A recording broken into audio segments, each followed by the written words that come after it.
Hi everybody, set 6.5 has been out for about a day now, so I want to run through 10 comps that I've been playing a lot. We have some experimental comps, and we also have some updates on some of the new comps. All of these comps will be linked in an Imgur album down in the description, so make sure to check out that as well. So starting out with my personal favorite, which is going to be Tryndamere carry. He is the same Tryndamere from set 4.5, only that now he only has 2 synergies, and his spell is a little worse since he has the 3 cost, but he's still a very good carry. The way you play this comp is you slow roll at level 6 until you have Tryndamere 2-star, and then once you hit Tryndamere 2-star, you go to level 7, and there you will add in either 6 challengers if you have +1 of that, 5 Chemtech if you have +1 of that, or 4 Bruisers if you have +1 of that. But if you don't have any +1 augments, then you can either just add in 5 for Enforcer, or you can potentially also just add in a Zillion for 2 Clockwork to get a little bit more attack speed and CC in. A standard level 8 board after you hit your 3 stars is to end up with a board like this, or end up with a board like this. I will say that Tryndamere is probably one of the most augment dependent comps right now, simply because he needs a lot. He needs healing, because he doesn't get enough healing from just 3 Chemtech. He also needs damage, like with I-8 and Last Whisper, to actually kill units once he gets to the backline. And he also needs Edge of Night, because he can get CC'd and bursted down if you don't position him correctly. So you need a lot for him to get going. So I think this comp is a lot stronger if you have stuff like Celestial Blessing and Thrill of the Hunt to heal him up. Also stuff like Instant Injection is insane, and also the more Chemtechs you have, the better, since you get more health regen. In terms of 3-stars, you want a 3-star Tryndamere, Zac, and then Warwick, Quinn, or Sejuani. Either of those 3 don't matter too much, but you really want Zac and Tryndamere 3-star. Moving on to another comp, we have 6 Hextech. This is probably the comp you want to be playing if you're just diving into the set, because it's very easy to play. You just play 6 Hextechs, and then you put in a Vi to get both Enforcer and Bruiser in. You pick between either Sivir or Lucian carry. Lucian, you can pretty much think of him as Kog'Maw, but more AP. So you pretty much want any items you want on Kog'Maw, you want on Lucian. Sivir, you just want raw AD items. Since Alistar is a Colossus, we only have 7 units. That is also one thing to note. With this comp, you will usually do a standard fast 8 if you're playing Sivir, because you want to hit 2-star Sivir, Vi, and Alistar. But you can also roll at level 7 with this comp, since it doesn't run a single 5 cost, so you can probably hit this entire board if you just remove the Vi at level 7. And from there, you can maybe even slow roll for a Lucian 3-star if you feel like it. Another thing to note is that if you are going to only carry Lucian, another thing you can add in is Jinx at level 8 to get Twin Shot in, to get a little bit more damage through the extra attacks from Lucian. Also, another positioning thing that's going to be really important with Jarvan, since he buffs his attack speed to all the nearby enemies, you want him to be kind of lined up on the same row as your backline carries, because here he's buffing the attack speed of these, unless they change his range from set 3, because it's the same Jarvan from set 3.0. Alright, next up we have 4 strikers with Sivir carry, and then you can run Aurelia as secondary carry. With this comp, you definitely want to fast 8, because we're running a lot of forecasts, and we also really want to hit the Jace to buff up Sivir's attack speed even more. As for items on Sivir, you want the same AD items with Eye and Last Whisper to make sure you're always hitting for as much attack damage as you can.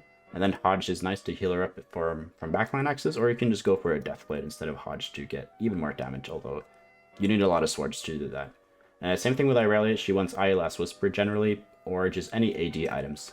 You're just going to throw whatever you can on her. And then you use Vi as your main tank, and if you hit a Morella, you use that on Morgana, if possible. Same positioning thing here with Jarvan, you want Irelia to always be around Jarvan, so he buffs up her attack speed. And you also want Jarvan kind of lined up through with Sivir here. Next up we have Ahri carry, and we're running a 4 Arcanist, and then some other synergies to buff up her with such as 3 Syndicate. We have only Braum Blitz as our main frontline, and Braum's going to be getting a lot of resistance from Syndicate as well. And then we have Renata to apply Morella to everybody else, and then we have Ahri as our primary carry, so you really want blue buff on her to make sure that she can actually cast. She's going to cast right away, which is also really important, since you get plus 50 mana at the start of the fight through blue buff. And then we have IE Jewel Gauntlet. Pretty much any items that worked on Lux are going to work on Ahri. In terms of economy, you really want to fast 8 to make sure we're hitting that 2-star Ahri and that 2-star Braum especially. And it's also nice to be able to hit Victor, so you don't have to run any other Arcanist, such as like Vex or Swain, for example. One thing to notice, you can also, if you are lacking frontline, then you can also add in like Vex, for example, over the Malzahar to get a little bit more tankiness into your team. Generally, you don't want to go for 5 Syndicates. I personally just haven't had that much success with it, and also you don't really need the healing on Ahri until like your Braum and Zyra are dead. Simply because that's when the enemy team is right in Ahri's face. Now next up is Draven carry. You only want to play this if you are able to get VIP Draven. because then he gets infinite attack range and ignores 50% of his target's armor. This means that we can corner him, and with QSS he's just going to be unstoppable, and then you toss an IE on him to just make sure that he's always critting, and he's also always catching his axes with infinite range. It's basically set 5 Draven, this one's complete reprint. And then you also want to Hodge on him to make sure he's healing up while he's standing there in the corner. Running Silco here to make sure that these dudes cast right away. Also, because we want a Scholar into our team, and we use Cinder to get 3 Debonaires. Usually going 5 Debonair is not going to be that impactful, simply because Draven doesn't scale that well with AP, you usually just want AD on him. You can also go for 4 challengers with this by removing Senna and Orianna, and then you put in Kai'Sa and Tryndamere for 4 challengers. This just depends on your augments. I haven't played it that much with all the new augments, so I don't know all the ones on the top of my head, so be on the lookout for the in-depth guides, because then I'll definitely go over the augments and all the other things you could do with them and these comps. So the next one up is going to be Brand Reroll with Debonaires. For Brand, you want Blue Buff to make sure that he's permacasting. You want Gunblade to heal up your entire team as well as your own Brand. And then you also want Deathcap just to scale up that damage and that healing. It's pretty much it's almost the exact same Brand from set 5, only that he works a little differently. Same thing as with Draven on the last one, you only want to play this when you actually hit VIP Brand, because then he does a lot more damage. For this, you want to go for 3-star Brand, 3-star Cassidon, and 3-star Nocturne. And then you can also go for another 2-cost 3-star, but you're going to be slow rolling at level 5 for Brand 3-star, and after you hit that, you start pushing levels. So you might not be able to hit like Talon 3-star or Swain 3-star, so usually if you hit Swain 3-star, you'll make him your main tank by putting tank items on him. If not, you'll put it on Cassidon, because you're generally going to 3-star him as well. Late game, you can also toss items on your Draven to make him turn into a carry, but generally you're much better off putting those items on a 3-star Syndra or a 3-star Swain. Next up, we have kind of a Swain Drain / Corki Lucian carry build. For this one, you slow roll at level 6 with this board. You want to go for 3-star Corki and Swain, and then Lucian Vex. You run 3 Yordles here to make it a little bit easier to hit everything. And then you make Vex your main tank, and then you can also you can choose to either carry Swain, Corki, or Lucian, or you can carry 2 out of 3 kind of. You usually have to pick between Lucian and Corki because their items are pretty much the same, and it's very hard to get like 2 sets of Rage Blades and 2 sets of Giant Slayers and Ships and whatnot. So you just pick whichever you're closer to. For Swain, you want to go Deathcap, QSS, and Titans. It's the exact same Swain as from last set, only that now he has new synergies. You still want to go for Vex 3-star if possible, although it might be a little hard at level 6. You don't care about Sig's 3-star, and you don't care about Malzahar 3-star at all. And if you go for Corki 3, then you don't care about Lucian 3-star, you just want to 2-star him. Now, next one up is going to be a kind of a weird Irelia carry, but I saw this one. I haven't tested it out personally, but it looked really promising. So the whole goal here is that Blitzcrank pulls in a unit that's going to be in Irelia's range, and then MF is going to target it. Since she's also getting buffed up by Silco, she applies the Grievous Wounds to all the units around this Blitzcrank here, and then Irelia's going to be able to get resets on all of them because they're not going to get healed up by other units because MF is applying Grievous Wounds. You can also choose to toss AP items on MF to be a secondary carry, or even just toss more AD items on Jhin. But you mainly are focusing on this Irelia carry by going IE Last Whisper, and then you can either go Deathblade or Hodge or BT if you feel like you need more healing, or Edge of Night. It's the exact same Irelia as from set 3, so the same items that worked on her then is going to work on her now. Make sure to throw your main tank items on Braum as well, because this comp is very squishy in terms of frontline, because you only have Braum and Blitzcrank. As for Econ, you obviously want to fast 8, because this comp is actually very reliant on Silco to make sure that these casts go off very quickly, and you also want to make sure you're 2-starring your Irelia and Braum, so you actually have frontline and damage. Next up, we got 5 mutants.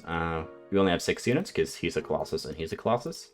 And so you want to play this almost the exact same way you would play 5 mutant Malzahar and Cho'gath carry from set 6.0. You try to go fast 8, so you just hit this board with 5 mutants. You can also roll out level 7 if you aren't strong enough. But ideally, you go level 8, hit this board, and then you want to itemize Cho'gath with your tank items, and then chase for Cho'gath 3-star, and then you toss Morello on Kai'Sa, and then you go AD items on your Cossacks. You really don't want to be slow rolling at level 7 with this build. You really want to go to level 8 to make sure you're able to get both 2 Colossus in and 5 mutants in. Maybe if you get like +1 mutant, then you can slow roll at level 7, because then you just drop the Rek'Sai or the Malzahar and then slow roll with this board, and then when you have +5 mutants. But generally you will need to go level 8 every time. And then if you hit Cho'gath 3-star, that's usually enough to win the game, but if you don't, then it's going to be a little bit hard. And you are also very reliant on hitting Kai'Sa with this to spread the Morello out to everybody, but obviously you can just play Kassadin for 5 mutants over Kai'Sa until you hit her, and then maybe Morello the Malzahar in the meantime. So last up, it's everybody's favorite, 6 Yordles. This is the new way to play them. You will play the econ management the exact same way by hyper rolling for Poppy 3-star, Ziggs 3-star, and then going to level 7 for this board. And then you go for Corki 3-star and Lulu 3-star first, and then these 3 stars as well. The econ playstyle is the exact same way, and now the itemization is very different.